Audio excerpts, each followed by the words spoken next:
Vamos lá, nós de novo esclarecendo mais um documento do Vaticano. Nós fizemos isso alguns meses atrás, quando saiu uma nota, da Congregação para a Doutrina da Fé sobre a bênção de casais homossexuais. Agora saiu um documento muito maior, muito mais complexo, o que impediu que eu soltasse o vídeo no mesmo dia que ele saiu, porque esse documento, diferente daquele primeiro, precisava de mais cuidados. Confesso para vocês pessoalmente que eu não queria estar gravando esse vídeo agora, porque eu queria muito estar de férias agora neste exato momento, mas talvez essa seja uma das únicas críticas que eu faça ao documento, porque eu acho que ele poderia ter saído em janeiro, mas é algo pessoal, não é nada tão sério assim. Olha, antes de começar, eu quero salientar que o objetivo desse vídeo é fazer uma explicação do seu conteúdo e clareá-lo à luz do Catecismo da Igreja Católica, né? Meu nome é Guilherme K2, eu sou catequista e aqui no Santa Carona nós ensinamos catequese do jeito que tem que ser ensinado, tá? Então a gente pega o catecismo e adentra nesse universo. E eu quero já, desde antemão, pedir desculpas se por algum motivo eu falar alguma coisa que seja diferente daquilo que ensina a fé da igreja ou diferente do que diz este documento, eu já reitero aqui as minhas desculpas.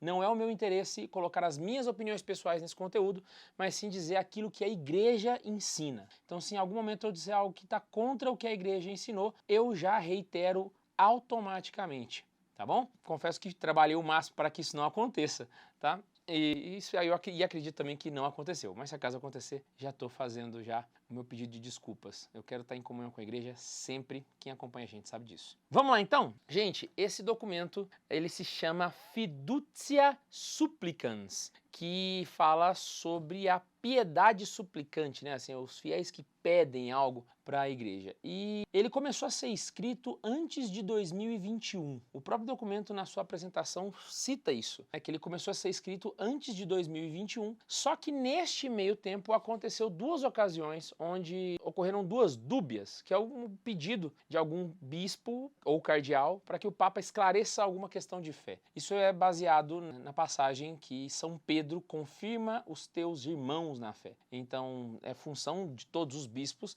recorrerem ao Santo Padre quando se deparam com uma situação complicada em relação à doutrina católica. Houveram dois documentos relacionados a isso. A primeira aconteceu em 2021, especificamente em fevereiro de 2021.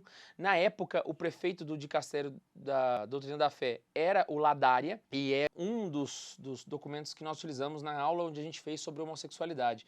Eu vou deixar aqui o link para a aula, é uma aula extensa, mas se você quer aprofundar mais no assunto, eu indico muito que você assista, tá bom? Outra coisa é que aconteceu uma segunda dúbia, além dessa de fevereiro, aconteceu uma segunda dúbia em julho de 2023. Esta segunda dúbia só foi publicada para geral, para todo mundo, ali no segundo semestre. É desse que se trata os outros conteúdos que nós tratamos esse ano sobre a bênção de casais homossexuais. Eu vi muita gente compartilhando aqui um reel que eu faço um resumo do documento, mas o que eu estou resumindo naquele vídeo é essa segunda dúbia aqui de julho de 2023, já sobre a prefeitura do Túcio Fernandes, que é o novo prefeito do Dicastério. Então, esse é o primeiro conteúdo que eu estou fazendo sobre a Fiducia Supplicans, tá? Que está saindo no dia 20 de dezembro. Eu não fiz nenhum documento, nenhum vídeo ou conteúdo antes disso, tá joia? Então, vamos lá. Primeira coisa, para que serve esse documento, tá joia? O próprio documento ele é autoexplicativo e ele deixa claro que o objetivo dele é desenvolver um significado teológico das bênçãos, baseado na visão pastoral do Papa Francisco e na doutrina perene da Igreja sobre as bênçãos, Doutrina perene, eu estou falando de magistério e os textos oficiais. O que ele está querendo dizer aqui? É que o Papa Francisco está dando uma contribuição para o significado teológico das bênçãos. Tá? Isso significa que é não uma mudança, mas um acréscimo, tá? E um ponto a mais para ser discutido. Ou seja, a teologia sobre as bênçãos fica mais enriquecida com mais essa observação. Lembrando que é uma visão do Romano Pontífice e tratando-se de teologia católica é a opinião mais importante, vigente, é a opinião do Papa Francisco. Então ele fala isso na apresentação. Outro objetivo que ele cita lá no parágrafo 2 é oferecer esclarecimentos sobre o responso de 2021.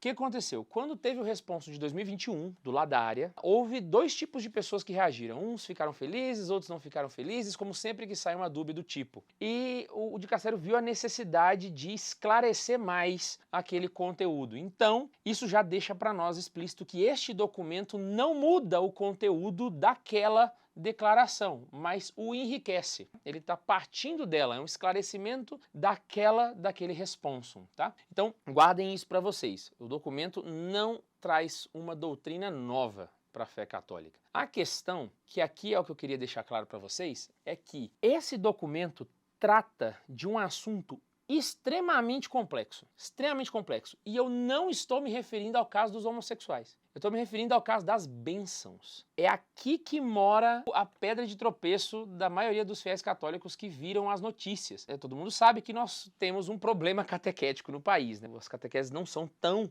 profundas quanto deveriam, né? Não ajudam os fiéis a compreender alguns pontos. E esse documento, ele é um documento de dicastério para a congregação do Dicastério da Doutrina da Fé, que é a instituição máxima da teologia no mundo.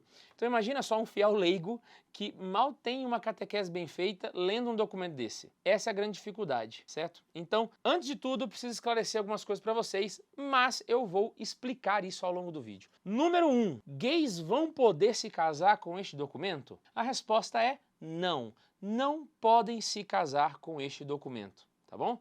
E aqui eu vou explicar isso detalhadamente, tá joia? Então não guardem somente isso aqui, essa resposta, porque eu sei que acontece muito, o pessoal fica mandando nos comentários, o Guilherme tá passando pano, né, e tal, que é uma forma muito pobre de dizer que você não consegue rebater o argumento e aí você não concorda comigo, né? Mas eu vou esclarecer isso, então eu vou dar algumas explicações catequéticas também, não só do documento, então fique aqui até o final. E outra coisa, se criará um rito litúrgico para a bênção de gays na igreja, haverá um rito para a bênção de uniões homossexuais? A resposta também é não. Não haverá um rito para isso, tá? Não haverá um rito de bênção litúrgica de uniões homossexuais. Talvez essa frase ainda não fique tão clara, mas ao longo do vídeo eu vou deixar isso claro para vocês. Tudo isso que eu passei aqui está na apresentação ainda do documento. Mas antes da gente entrar no documento, e aqui é a parte que mais me custou para fazer, é porque diferente do outro, eu não posso explicar só o documento. Aqui agora eu vou precisar te dar uma explicação de doutrina católica, para que com base nessa doutrina católica você consiga entender o que está acontecendo.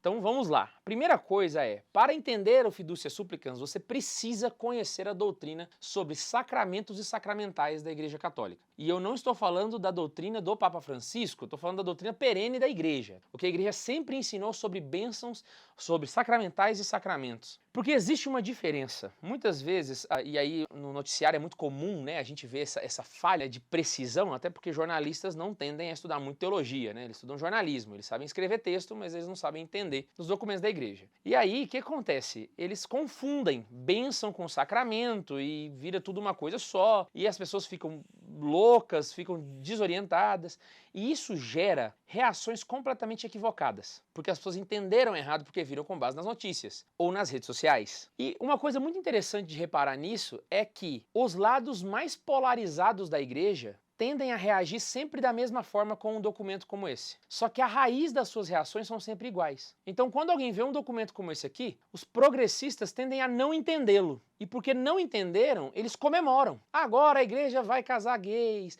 agora a igreja vai... Do outro lado, o lado mais conservador da igreja, eu não vou usar o termo tradicionalista porque o tradição é um termo muito caro para nós católicos. Do lado mais conservador da igreja, acontece o mesmo problema. Porque eles também, não interpretando realmente o documento, se lamentam. Ai, que olha, tá vendo? A igreja herege, a igreja vai abençoar homossexuais, a igreja vai casar gays e fica esse negócio. Percebeu? Ambos entenderam errado o documento e entenderam errado do mesmo jeito. Ambos tiveram a mesma interpretação equivocada do documento, só que ambos reagem de formas distintas. A minha ideia hoje é esclarecer para que, conservadores parem de se lamentar e outro, progressistas parem de comemorar. Então não é motivo para comemorar nem para lamentar. A gente quer aprender, a gente quer estudar, certo? Então vamos lá. Primeiro ponto. Existe uma diferença na igreja entre sacramentos e sacramentais. Sacramentos, nós temos 7 na igreja. A ver são batismo, crisma e eucaristia, unção dos enfermos e confissão ou reconciliação e matrimônio e ordem. São os 7 sacramentos que nós temos hoje na igreja católica. Esses sacramentos, eles são um sinal visível da realidade oculta da salvação, indicada pelo termo mysterium. Vou tentar explicar para vocês. Para você conseguir ver isso aqui, eu indico 3 parágrafos do Catecismo, o 774, o 1084 e o 1127. Tá bom? Por que ele é um sinal visível da realidade oculta? Porque nos sacramentos é a única ocasião onde nós temos uma certeza inquestionável de que aquele efeito espiritual aconteceu. Então, eu vou dar um exemplo aqui para vocês. Você pode, por exemplo, rezar na tua casa. E rezando na tua casa, você pode pedir perdão pelos seus pecados. Só que, aí vem o ponto. Deus te perdoou? Temos que partir por uma pergunta. Primeiro, ele pode perdoar numa situação informal como essa? Pode. Deus é onipotente, ele pode perdoar os seus pecados, como se você estivesse numa confissão. Só que temos um problema. Ele perdoou. Como que eu vou saber se ele perdoou? Que elemento eu tenho? Não tem como a gente saber. O sacramento, ele é o único local aonde, se a gente for na confissão e nós tivermos respeitadas todos os requisitos do sacramento, a gente tem a certeza absoluta e incontestável de que aquele perdão aconteceu. Isso é os sacramentos, qualquer um dos 7. Então eles são um sinal visível. Agora indo para o 1084, né? São sinais sensíveis através de palavras e ações acessíveis à nossa humanidade atual e que realizam eficazmente a graça que significam. Ou seja, é um sinal visível, um óleo na testa, uma eucaristia, entende? Uma imposição de mãos que atesta infalivelmente que aquele efeito espiritual que a gente queria aconteceu. Você de fato foi perdoado. De fato é o corpo e sangue de Cristo na Eucaristia. De fato você foi batizado. São efeitos que nós poderíamos conseguir de outras formas? Ninguém vai dizer para Deus que ele não poderia batizar alguém. Por exemplo, Jesus Cristo, ele dá ali praticamente uma unção dos enfermos para Dimas na cruz. Ele poderia, numa situação informal, fazer esses efeitos? Poderia, sem sombra de dúvidas. Porém, a gente não tem como saber se ele o fez. Os sacramentos são sinais que Cristo deixou pra gente, para que a gente saiba que aquilo de fato aconteceu. A eficácia deles é tratado no parágrafo 1127. Eles são eficazes porque neles é o próprio Cristo que opera. Isso significa que todo sacramento, o sacerdote age in persona Christi. É o próprio Cristo que está fazendo. Por isso vem essa eficácia do sacramento. Esse é o primeiro ponto. Isso é um sacramento do qual o matrimônio faz parte. E vale lembrar, sacramento, ela é a relação mais forte que você vai ter com Deus na tua vida. Nada se compara a um sacramento. Às vezes eu vejo pessoas falando, por que eu vou para a igreja rezar se eu posso rezar em casa? Pois é, porque na missa você não reza. É claro que reza, mas eu estou fazendo aqui de um modo pedagógico para você entender. Na missa você toca o mistério. A missa é muito mais forte do que uma oração, porque ela é um sacramento, tá? Então nada que você faça na igreja vai ser comparado a um sacramento, tá? Os sacramentos eles são o ápice da relação que nós temos com Deus em toda a nossa vida. Ponto final. O matrimônio é um deles. Quais são as características para o matrimônio? Você precisa de matéria, ministro e fórmula. Então, por exemplo, né, nós temos aí matéria da Eucaristia, né, pão e vinho. Ministro, sacerdote ordenado, devidamente ordenado. E a fórmula, né, as palavras da consagração. Então, nós temos em todos os sacramentos essas 3 características. E o sacramento tem também uma característica especial, que a gente chama de ex opere operato, que significa que o sacramento independe da piedade do fiel e do padre. Então imagina só que nós temos um monte de fiéis lá rezando, totalmente dispersos na missa, sem prestar atenção, e um padre que está tendo uma crise de fé profunda. Essa missa vale se ele respeitar o ministro, fórmula e matéria, vale. Isso é o operato. O sacramento independe da piedade dos fiéis e também dos ministros. Ponto final. Percebeu que o sacramento é muito importante? Isso é um lado, guardamos aqui sacramentos. Agora você precisa entender uma segunda parte, o que é um sacramental. Sacramental não são sacramentos, não são sacramentos. Tanto que eles são tratados em pontos diferentes do catecismo. E o catecismo dá essa definição no parágrafo 1667. O que é um sacramental? Vamos lá. Sacramentais são sinais sagrados por meio dos quais, imitando de algum modo os sacramentos, se significam e se obtêm pela oração da igreja efeitos principalmente de ordem espiritual. Então, os sacramentais são sinais visíveis, tipo uma água benta, né, uma bênção que o padre dá, mas eles imitam de algum modo os sacramentos, mas eles não são sacramentos. Os sacramentais, eles não são ex operato, ele depende da piedade do padre e do fiel. Essa é uma principal diferença. Outra diferença interessante, ele não tem matéria, ministra e fórmula, a não ser que seja um caso de uma bênção litúrgica, mas eu vou entrar mais a fundo porque é exatamente disso que trata o documento. E eles não dão a certeza da eficácia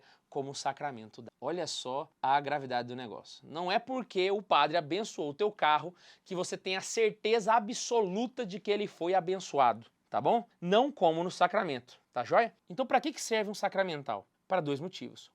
Eles servem para nos preparar para receber os frutos dos sacramentos. Como assim, Guilherme? A bênção nupcial, por exemplo, ou a bênção dos noivos, acho que é melhor. A bênção dos noivos é uma bênção que os noivos recebem para se preparar para o casamento. Eles se preparam para receber os frutos do sacramento que eles receberão no dia da cerimônia do matrimônio. Então a bênção serve para isso. Outro motivo que os sacramentais servem é para santificar as diferentes circunstâncias da vida. Quando você manda abençoar o seu carro, o que você está falando é que você quer se santificar através do teu carro. Que o seu carro sirva para santificar você, tua família.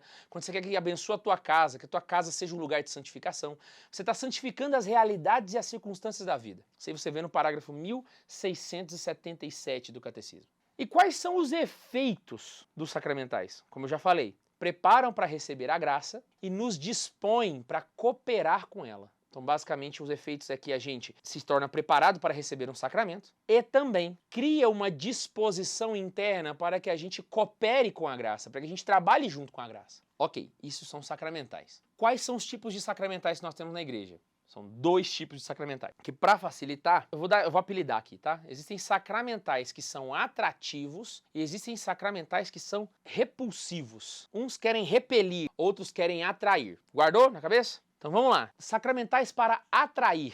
Eu quero atrair ou quero pedir uma graça de Deus. Eu quero pedir uma graça que venha do céu. Esse tipo de sacramental nós chamamos de bênção, ok? Aí eu vou entrar um pouco mais nas bênçãos, mas entenda isso. Eu estou pedindo uma graça do céu. Então é de mim para o céu. E eu tenho sacramentais que são repulsivos, onde eu quero repelir o mal. Os sacramentais de repulsão do mal são os exorcismos. Talvez você não sabia, mas bênção e exorcismo são irmãozinhos. Eles são filhos do mesmo pai e da mesma mãe. Quais são os pais da bênção e do exorcismo? Os sacramentais. Os sacramentais são os pais, os filhos é a bênção e o exorcismo. Os dois são iguais. Só que um é para a sua relação com Deus, outro é para a sua relação com o mal, ok? Como a gente não vai falar de exorcismo aqui, vamos tratar das bênçãos, tá joia? As bênçãos, ela tem dois objetivos. Eu espero que você esteja anotando, porque aqui está sendo um pouco mais rápido, mas você precisa entender isso. As bênçãos têm dois objetivos.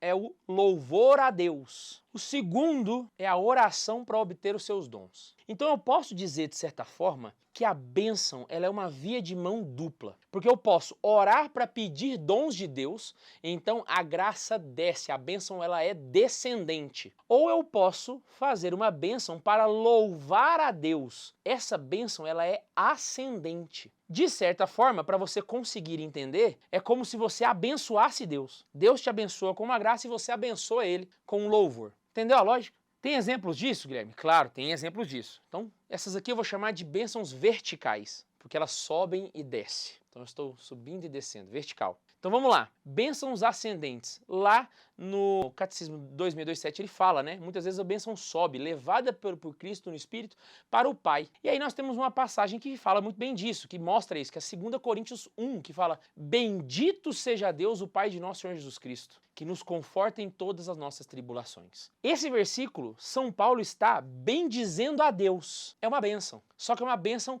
ascendente, é uma bênção que sobe, levada pelo Espírito Santo e por Jesus Cristo ao Pai. Nós temos também uma bênção descendente, porque ela implora. E aí a gente também tem em 2 Coríntios um exemplo, né? Que aí São Paulo fala: a graça do Senhor Jesus Cristo, o amor de Deus e a comunhão do Espírito Santo estejam com todos vós. Ele está suplicando a Deus para que a graça e a comunhão do Espírito Santo, o amor de Deus e a comunhão do Espírito Santo estejam com todos aqueles que estão recebendo aquela mensagem. Então agora nós temos uma bênção que desce. Então nós temos bênçãos verticais. Sobe e desce, acho que ficou claro. E nós temos outro tipo de bênção, que eu vou apelidar de horizontais. Esses nomes é eu que estou dando. Ascendente e descendente a igreja dá, só que vertical e horizontal é eu que estou dando para facilitar. Porque é o seguinte, a bênção conferida por Deus, ela é respondida quando a gente abençoa o próximo. quando a gente abençoa o outro. Essas bênçãos de abençoar o outro, nós chamamos, eu, Guilherme, chamo de bênção horizontal, porque eu estou abençoando um igual a mim. Do mesmo jeito que eu abençoei Deus com o meu louvor, eu estou abençoando um igual a mim. Tem isso na Bíblia? Claro que tem isso na Bíblia. Então você tem Melquisedeque, que abençoa Abraão. Você tem Rebeca, que é abençoada pelos membros da família pouco antes de ser esposa de Isaac. Isaac abençoa Jacó. Jacó abençoa o faraó, abençoa os netos, abençoa seus 12 filhos. E Moisés e Arão abençoam a comunidade. Então existe uma relação de bênção horizontal, que é basicamente a bênção que os pais dão para os filhos. Então eu lembro, por exemplo, quando eu fui pedir minha esposa em casamento, eu liguei pro meu pai quando eu tava na estrada, né? Eu tava indo pra Goiânia pra pedir ela em casamento, e a Laísa já tava lá. Eu liguei pro meu pai pra contar, olha, eu vou pedir a Laísa em casamento. Meu pai obviamente ficou muito feliz, era um momento muito importante, e aí ele virou e falou assim, não, eu quero te dar a minha bênção pra esse momento. Todo mundo sabe, meu pai não é católico, meu pai é evangélico, mas por uma comunhão parcial ele pode, obviamente, dar essa bênção. E ele me abençoou, meu pai me abençoou num dos momentos mais importantes da minha vida. Com certeza, se você é pai ou mãe, você já abençoou alguém, principalmente seus filhos. Então, guardem isso, existem bênçãos ascendentes, descendentes e horizontais, tá joia?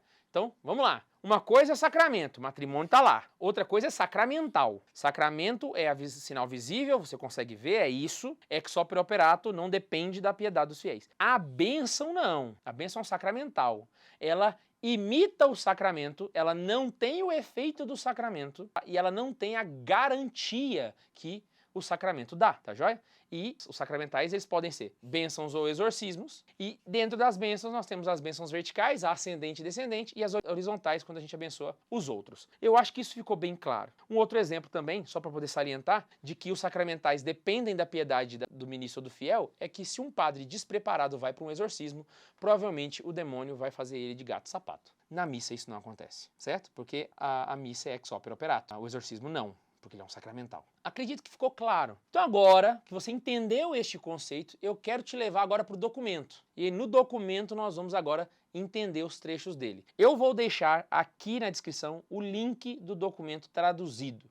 Tá? Nesse link você também tem acesso ao documento original, para você não ter que só acreditar em mim, você pode pegar o documento e ler por você mesmo, tá joia? Mas a partir daqui eu vou fazer só citações ao documento, beleza? Ele começa falando sobre bênção litúrgica. A bênção litúrgica são aquelas que nos preparam para receber os sacramentos, de forma bem simples assim de entender. Essa bênção litúrgica, ela possui requisitos. Tá? Então a bênção dos noivos, né? Então a bênção dada para receber um sacramento, ela depende desses requisitos. O documento fala isso no parágrafo 9º. Então ele fala, para as bênçãos litúrgicas, o fiel deve estar de acordo com a vontade de Deus para receber um sacramento. Essa bênção, ela tem que ser ordenada para o louvor de Deus e benefício espiritual do povo. Segunda condição. E terceiro, você tem que tomar cuidado em fazer esta bênção sem contradizer o evangelho. Então você tem que tomar cuidado com quais coisas você abençoa, quais lugares você abençoa e quais circunstâncias você abençoa. Então a bênção litúrgica, ela tem um rito. Por exemplo, você não vai chegar no metrô, encontrou um padre e fala, padre, eu abençoo aqui minha aliança de casamento. É uma bênção litúrgica. Não é assim que funciona. Você precisa ter um local apropriado, você precisa ter objetos apropriados e circunstâncias apropriadas para que essa bênção aconteça. Porque essa bênção nos prepara para receber os sacramentos, ok? Então essas bênçãos, ela tem requisitos, elas têm um objetivo claro e ela tem um cuidado que precisa ser feito com ela. E aí, o documento no parágrafo 11, ele deixa claro uma coisa. Ele fala, por essa razão, aqui eu estou lendo o documento, por essa razão, uma vez que a igreja sempre considerou apenas as relações sexuais vividas dentro do matrimônio como moralmente ilícitas, ele está especificando um ponto da doutrina perene da igreja, ele continua. Por essa razão, a igreja não tem o poder de conferir sua bênção litúrgica quando isso, de alguma forma, oferece uma forma de legitimidade moral a uma união que presume ser um casamento ou uma prática sexual extraconjugal. Aqui ele está falando não só dos homossexuais, mas também da relação dos casais amasiados. Então, o que o documento está deixando aqui no parágrafo 11? Bênçãos litúrgicas não são dadas para casais irregulares. Não são dadas nem nunca serão, porque bênçãos litúrgicas, elas são em preparação para o sacramento e ela tem sim requisitos para poder ser administrado. E os casais que estão de forma irregular não cumprem com esses quesitos. Ponto. Isso aqui eu estou citando o documento que disse isso. Continua. Porém, existem bênçãos que não são litúrgicas. Existem bênçãos que são espontâneas, que são informais, certo? Que tipo de bênçãos são essas? Por exemplo, a bênção que o seu pai dá para você antes de dormir. Você não precisa estar em estado de graça para receber ela. Você não precisa ir para a igreja para receber ela. Não é necessário um cuidado com coisas, circunstâncias ou lugares. Entende a lógica da coisa? Outra coisa, um padre vai numa empresa, numa fábrica. E aí o dono da fábrica pede para que ele dê uma bênção para todos os colaboradores, todos os funcionários daquela empresa. Os funcionários vão lá, o padre dá a bênção. Quem recebeu a bênção? Todos os funcionários. A bênção informal, ela não depende de nada para acontecer. Então não importa se entre os funcionários tem alguém que é amaziado, não entre eles existe alguém que tenha união homossexual, não depende se o cara matou alguém, não interessa. Todo mundo recebe aquela bênção, porque ela é uma bênção não litúrgica, que eu vou chamar aqui de espontânea ou informal. Esses nomes sou eu que estou dando, tá? Mas o certo seria bênção não litúrgica. Então ela possui uma liberdade maior, que é tratado no parágrafo 25 do documento. Aqueles que buscam uma bênção não devem ser obrigados a ter uma perfeição moral prévia. Uma bênção não litúrgica. Olha o contexto. Bênçãos litúrgicas já foi fechado lá no parágrafo 11. Aqui eu já estou no parágrafo 25. As bênçãos não litúrgicas. Essas bênçãos não litúrgicas, elas são em si mesmo, atos de devoção. Por quê? Porque o fiel que procura esse tipo de bênção, ele está se mostrando necessitado da presença salvadora de Deus. Segundo, quem pede uma bênção para a Igreja Católica está de forma indireta, mas também de forma direta, reconhecendo na igreja um sacramento de salvação. A igreja é um sinal visível da salvação. É um local para que você se salve. Não só um local, mas a igreja é mais do que um local, mas só para você poder entender. Então, de certa forma, ela está reconhecendo que a salvação está na igreja católica. Existem elementos de fé dessa pessoa que não podem ser desprezados. Porque ele olha para a igreja primeiro como um instrumento de salvação. Então aquela ideia do ex tecula salus, de certa forma existe na cabeça dele, mesmo que não de forma clara, e ele vê a necessidade de uma presença salvadora. Agora eu queria fazer um paralelo aqui com vocês. Imagina só que você tem um filho, e esse filho não é católico. Seu filho perdeu a fé, você deseja muito que ele se converta, que ele venha para a igreja católica. E aí o teu filho vira para você um dia e fala: mãe, eu quero ir na igreja, que eu quero que o padre me abençoe. Eu vou fazer a prova do Enem, eu queria que o padre me abençoasse. Diz para mim, você mãe e pai, o que você vai fazer? Você vai levar o teu filho na igreja para receber essa bênção? Ou você vai virar para ele e falar assim: não, converte teu coração primeiro, vai se confessar, depois você vai pedir bênção? Fala para mim, você que está desejando que o seu filho se converta. Seu filho não é católico, seu filho não vai na missa, seu filho não está nem aí, mas num dia deu na cabeça dele de ir pedir uma bênção porque ele vai fazer uma prova. Você vai levar o seu filho? Sigamos. Por isso que o documento fala que as bênçãos informais são em si mesma um recurso pastoral a ser valorizado. E ela é destinada a todos. Ninguém deve ser excluído delas. Guilherme, todos mesmo? Todos mesmo. Então o padre pode abençoar alguém que nem é batizado? Pode. O padre pode abençoar alguém que não importa a circunstância, está em pecado público? Pode. Ah, Guilherme, mas aí a graça não vai ter efeito na vida dele. Porque para ter efeito ele tem que estar em estado de graça. Será? Vou te fazer duas perguntas. A conversão de alguém é um ato da graça? Te adianto, sim, é um ato da graça. Quando alguém se converte, é um ato da graça. Sempre Deus é o primeiro a agir. A fé é uma resposta. Então, quando alguém se converte, a graça agiu na vida daquela pessoa. Só que se a graça é a própria conversão, já pressupõe que aquela pessoa não estava em estado de graça. Se ela era batizada, então sim, a graça opera na vida de pessoas que não estão em estado de graça. É uma coisa elementar, é uma coisa evidente. Outra coisa, agora você viu que sacramentais eles são mais fraquinhos, né? Sacramentos eles são mais importantes. Se a graça só opera na vida de quem está em estado de graça, como é que Deus perdoa na confissão? Se você precisa estar fora do estado de graça para precisar confessar. É claro que não é uma necessidade, mas você entendeu, né? A graça age sim na vida de pessoas que estão fora do estado da graça.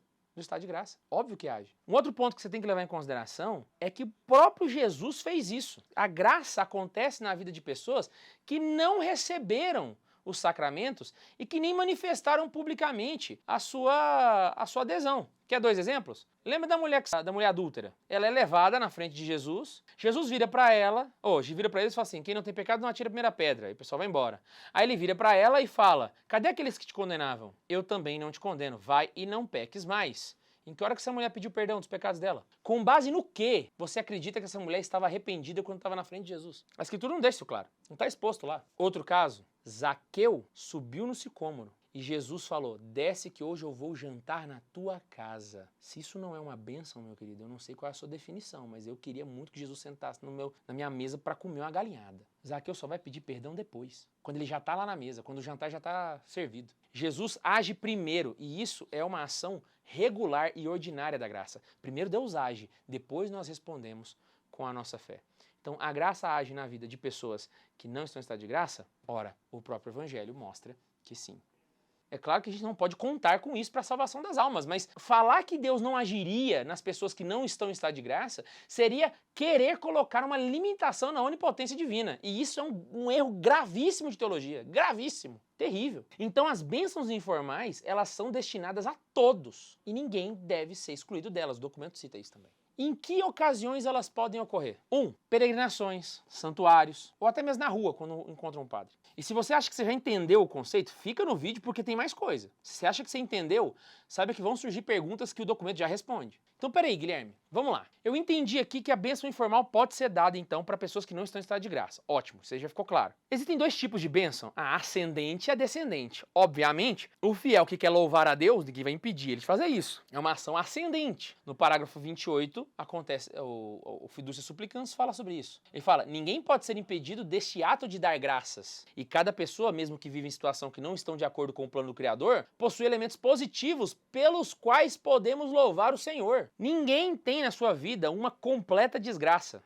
Todo mundo tem uma ação da graça na sua vida. Por exemplo, vou voltar aqui naquele mais clichê de todos. Você acordou com saúde. Isso já é um motivo para louvar a Deus. Entre vários outros elementos da vida. Então, mesmo que a pessoa não esteja de acordo com o plano do Criador, tem elementos da vida dela pelas quais ela pode louvar. Nesse sentido, obviamente, ela pode bendizer a Deus. É um ato de bênção, é um sacramental. Então é uma bênção ascendente. Só que nós temos a bênção descendente. Como que ela funciona? Porque o homossexual vai pedir uma graça para a sua união. Quais seriam os efeitos dessa bênção, sendo que a união ela é um ato pecaminoso? Como é que aconteceria isso? Ele explica. Primeira coisa, existe sim a possibilidade de bênçãos descendentes para uniões homossexuais. E é isso que agora nós vamos explicar, que é a parte que mais pode bugar a cabeça das pessoas. E o documento ele cita de um jeito maravilhoso. Ele vira e fala assim, no momento da bênção descendente, o sacerdote se une à oração dos fiéis que desejam se entregar ao Senhor e à sua misericórdia, invocar a sua ajuda e, guarda isso que eu vou falar, ser guiados para uma compreensão maior de seu plano de amor. Então, basicamente, o que o documento está dizendo aqui é que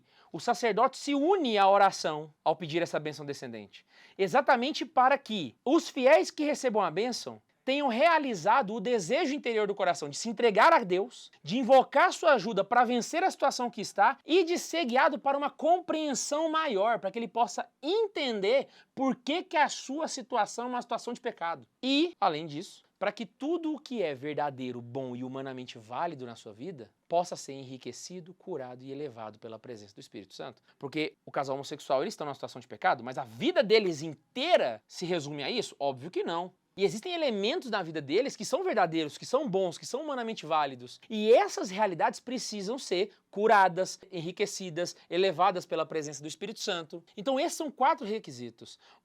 Requisitos não, né? São quatro características, né, do coração do fiel. Ele deseja se entregar ao Senhor, ele quer invocar sua ajuda, ele quer ser guiado por uma compreensão maior da situação de pecado que ele está, porque ele quer responder à vontade de Deus e ele também quer que tudo que na vida dele que seja bom, verdadeiro e humanamente válido seja enriquecido, curado e elevado pela presença de Deus. E aqui eu preciso dar um testemunho de um caroneiro. Ele teve um casamento que deu errado, e aí como o documento trata dos 2 casos, esse do segundo caso vai ajudar. Ele teve um casamento que deu errado, e nesse casamento ele se divorciou, se converteu nesse processo, só que ele arranjou uma namorada. Obviamente, ele não tem a nulidade desse casamento, esse namoro é uma situação de pecado grave, exatamente no caso dos casais homossexuais. Ele foi numa paróquia, falou com o padre, e o padre teve a pachorra de falar pra ele que não tinha nada não, pode ficar de boa, pode namorar. Só que qual que foi o tchan da coisa? Esse caroneiro pediu a bênção pro namoro. Ele foi abençoado, o padre deu a bênção pro namoro deles, que é uma situação de pecado. A bênção de fato aconteceu, porque não precisa estar em estado de graça. E o que aconteceu dali pra frente? Inclusive tá recente lá no Instagram, tá? É um rapaz barbudão, ele conta essa história. O que aconteceu? O namoro dele, naturalmente ele começou a estudar a fé católica. E conseguiu compreender que ele estava numa situação de pecado e também por que estava numa situação de pecado. E ele tomou a iniciativa de terminar esse namoro. E ele terminou. E ele falou pra mim, se no momento da bênção o padre chegasse pra mim e falasse que era pecado, eu não tinha terminado o namoro. O que eu quero que você entenda? A ação da graça, a bênção que ele pediu, operou na vida e ele atingiu essa compreensão maior do plano de amor de Deus, do qual o documento está tratando. Ele atingiu essa compreensão. E a bênção permite que isso aconteça. Isso que eu estou explicando está no parágrafo 30 do documento, do Fiducia Supplicans. Sigamos. Aqui o parágrafo 31, eu preciso ler ele com vocês. Ele fala assim, em tais casos, pode-se conceder uma bênção que não tem apenas um valor ascendente, mas também envolve a invocação de uma bênção que desce de Deus sobre aqueles que, reconhecendo-se como carentes e necessitados de sua ajuda, não reivindicam uma legitimação de seu próprio status, mas suplicam para que tudo que é verdadeiro, bom, humanamente válido em suas vidas e relacionamentos seja enriquecido, curado e elevado pela presença do Espírito Santo. Entendeu a lógica da coisa? Ele está botando condições para a pessoa. A pessoa até mesmo está numa... Mas ele não está procurando uma legitimação. Não é um militante. Porque eu vejo muitas vezes pessoas falando assim, bênção de homossexuais. Aí bota uma foto da parada gay, o pessoal vestido. Aquilo ali, gente, entenda o negócio. A parada gay não é um evento para homossexuais. Ele é um evento político, para militantes políticos. Se você resume todos os homossexuais à parada gay, você está ofendendo muitos homossexuais. Diria talvez a maioria deles. Existem homossexuais que querem sim ser católicos, mas não têm uma catequese muito boa sobre isso, não têm uma compreensão profunda sobre o assunto, não gostam dessa militância homossexual que é feita, têm de fato um desejo de encontrar a verdade, como qualquer pecador, como eu e você, que estamos com diversos pecados e queremos, de certa forma, encontrar a verdade e conhecer mais a verdade. É dessas pessoas, do mesmo jeito que o documento de julho. Se você voltar nos vídeos que eu expliquei, você vai ver lá. Do mesmo jeito que o documento de 2021 fala. E aí, o documento ele vai dar condições para que essas bênçãos aconteçam. Ele explica como que essa bênção tem que acontecer. Ele não estipula o rito, ele só está explicando aqui as condições. Então, primeira coisa, o documento proíbe a fixação de um rito por qualquer autoridade eclesiástica. Então, o bispo da sua diocese virou assim, saiu Fiducia Supplicans, vou compor aqui um rito de bênção para homossexuais. Não pode, é proibido. Não pode nem sequer prever, nem promover um ritual para isso. Então o que ele está dizendo aqui? Não pode ter um rito fixado e o bispo não pode fazer, hoje é o dia onde nós vamos abençoar os homossexuais, venham aqui para a igreja. Dia tal nós vamos fazer uma bênção de homossexuais, venham todos aqui para a igreja, eu vou fazer um evento. Não pode. O bispo que está fazendo isso está errado. O bispo que está fazendo isso não está de acordo com o Fiducia Supplicans no parágrafo 36, onde ele fala, a ritualização constituiria um empobrecimento sério, pois submeteria um gesto de grande valor da piedade popular a um controle excessivo. Não pode. Então você não pode fixar rito, você não pode prever isso, um evento, vamos marcar. Não, vem aqui tal dia que eu vou dar a bênção. Ou então promover isso. Outro ponto, isso aqui é o mais interessante, parágrafo 39. Ele fala com essas palavras. Nunca, isso exclui todas as possibilidades, nunca deve ser concedido nem em concorrência e nem relacionado com as cerimônias de união civil. Vou traduzir. Aqui eu vou até ler o trecho para vocês. Essa bênção nunca deve ser concedida em concorrência com as cerimônias de união civil e nem mesmo relacionadas a elas.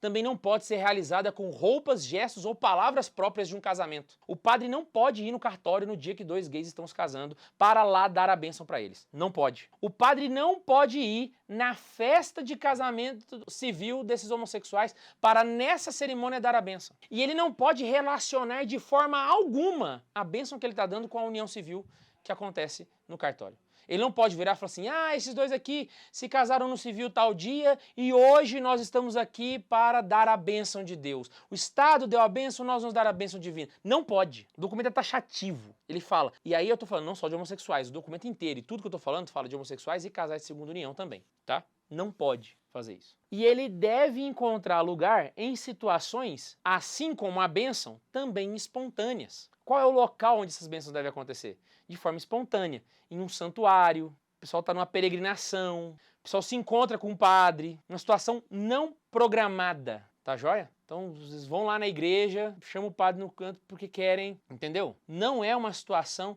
aonde você está colocando uma equiparação a qualquer coisa que se pareça com um casamento. E o padre não pode usar nem roupas, nem gestos, nem palavras próprios de um casamento. Então não tem bênção de aliança, não tem gente vestindo de noiva, vestindo de noivo, não tem palavras, eu fulano te recebo ciclano, não tem isso. Nada disso pode ser empregado. Parágrafo 39 do Fiducia Supplicans. E aí, o Papa dá uma sugestão do que poderia ser feito nessa bênção. E olha só que legal, parágrafo 38. Em uma breve oração que precede a bênção espontânea, o ministro ordenado poderia pedir que as pessoas tenham paz, saúde, um espírito de paciência, diálogo, ajuda mútua, e aí ele grifa. Mas também a luz e a força de Deus para poder cumprir completamente a sua vontade. Que eles tenham luz e força para conseguir sair daquela situação de pecado. O Papa está sugerindo isso, que eles possam ter luz e força de Deus para cumprir completamente a sua vontade, vencendo aquela situação de pecado que eles se encontram. Isso aí no encontro que o padre faça com esse casal, seja o casal homossexual ou o casal também de segunda união. E quais são os efeitos dessa bênção, gente? A graça de Deus opera na vida de quem se reconhece como pecador. Então a graça vai operar, como eu dei o exemplo do caroneiro. Ela pode orientar tudo de acordo com os desígnios de Deus. A bênção, ela ajuda a orientar o fiel. A graça recebida pela bênção ajuda a orientar o fiel para poder cumprir esses desígnios. Ela oferece meio de aumentar a confiança em Deus. Só aumenta essa confiança, uma confiança que inclusive Santa Teresinha fala. E outro ponto, nós pedimos isso na missa. Nós pedimos pra gente isso, que não somos objetos desse documento. Quer um exemplo? O documento cita a oração de coleta pro 27º domingo do tempo comum. Olha só o que a gente fala, o padre fala na missa, e a gente está de acordo com ele. Olha lá. Deus eterno e todo-poderoso, que na abundância de tua bondade ultrapassa os méritos e os desejos daqueles que te suplicam. Derrama tua misericórdia sobre nós para perdoar o que a consciência teme e dar o que a oração não ousa pedir. É exatamente a lógica aplicada para os casais homossexuais e para os casais de segunda união. Eles estão pedindo que Deus, na tua bondade, que ultrapassa os méritos e os desejos daqueles que suplicam, ou seja, que ultrapassa a nossa miséria, nosso pecado, entende? Possa perdoar aquilo que a consciência teme e dar o que a oração não ousa pedir. Talvez o homossexual está pedindo forças para conseguir terminar aquele relacionamento, sair daquela condição, mas ele não conseguiu. E quando ele chegar na igreja, você vai impedir ele de receber uma bênção. Então vamos lá. O documento não sanciona e nem legitima nada. Nada. Ele só esclarece o que foi colocado nas outras dúbias que eu expliquei para vocês. Ele promove uma proximidade do Pai, além de todos os méritos e desejos. Que ele, com o teu pecado, se aproxime de Deus. E essa proximidade com Deus, aos poucos, possa ir limpando os seus pecados. E conferindo a ele as graças necessárias, sejam virtudes cardeais ou teologais. Então, concluindo, o documento, ele termina de um jeito incrível, que ele deixa bem claro. Ele fala assim, o assunto está encerrado. Não se deve, de forma alguma, ser solicitado mais orientações, regulamentações ou detalhes. Eu nem separei isso aqui no roteiro, mas eu quero ler para vocês, porque esse trecho ele é incrível. Vem aqui comigo para vocês poderem ver isso aqui. Parágrafo 41. O que foi dito nessa declaração sobre as bênçãos de casais do mesmo sexo é suficiente para orientar o discernimento prudente e paternal dos ministros ordenados a esse respeito. Assim, além da orientação fornecida, não se deve esperar mais respostas sobre possíveis maneiras de regular detalhes ou praticidades relacionadas às bênçãos desse tipo. Ponto final. Então significa que tudo o que nós falamos aqui está esgotando o assunto.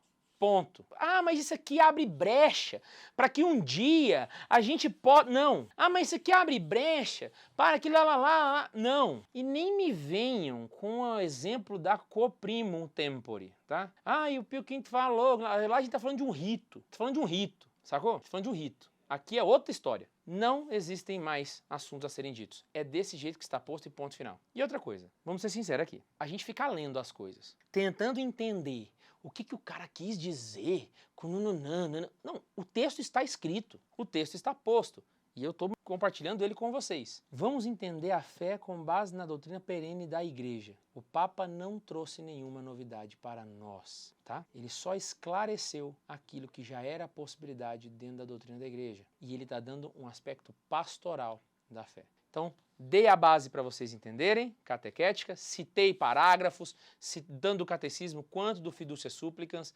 Espero que vocês tenham entendido e lembrem-se, do mesmo jeito que existem militantes que estão lá para militar pela causa gay, que estão ao redor do mundo para militar pela causa gay, e esses militantes prejudicam muito o debate sobre o assunto, mas muito. Também existem militantes dentro da igreja, e esses militantes também prejudicam muito o assunto. Sejam os progressistas, sejam os conservadores. Não seja esse tipo de católico que fica militando em causa própria. Seja alguém que está buscando de fato a verdade, que quer de fato conhecer. Você não está contribuindo quando você chega nos comentários e fala: ai, tá passando pano pro Papa. Ai, você tinha que ver que os tradicionalistas tinham razão. Não, não, não, não, não. Ah, Guilherme, mas e se o homossexual for um militante? Ele tá lá só pra aparecer, ele tá lá pra fazer graça, pra tirar foto pro jornal, ele tá querendo lá pra escarnecer. Lembra, a bênção não é ex opere operato. Se esses são os reais motivos pelos quais ele busca a bênção, ele não vai recebê-la. Simples assim.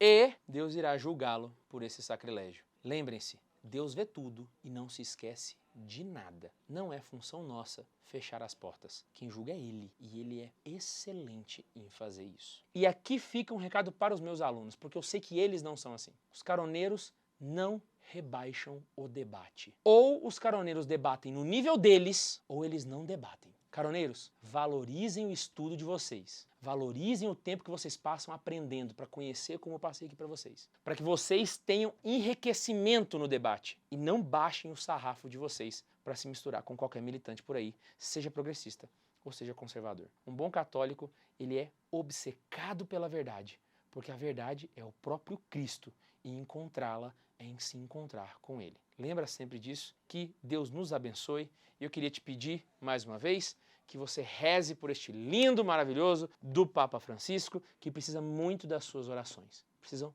muito das suas orações. Que ele possa receber as orações que nós fizemos agora, depois de assistir esse vídeo, e que ele possa ser cada vez mais guiado e fortalecido pela força do Espírito Santo. Amém? Beijo no Papa! Não se esquece que a gente se encontra sempre aqui. Desculpem o atraso, deveria ter saído esse vídeo ontem, mas pela circunstância eu achei melhor atrasar um pouco para entregar o jeito que vocês precisavam, com a qualidade que vocês precisavam. Espero muito que vocês se encontrem por aqui mais vezes. Sempre tem vídeo aqui, sempre a gente está lá no Instagram. Um beijo no coração e tchau!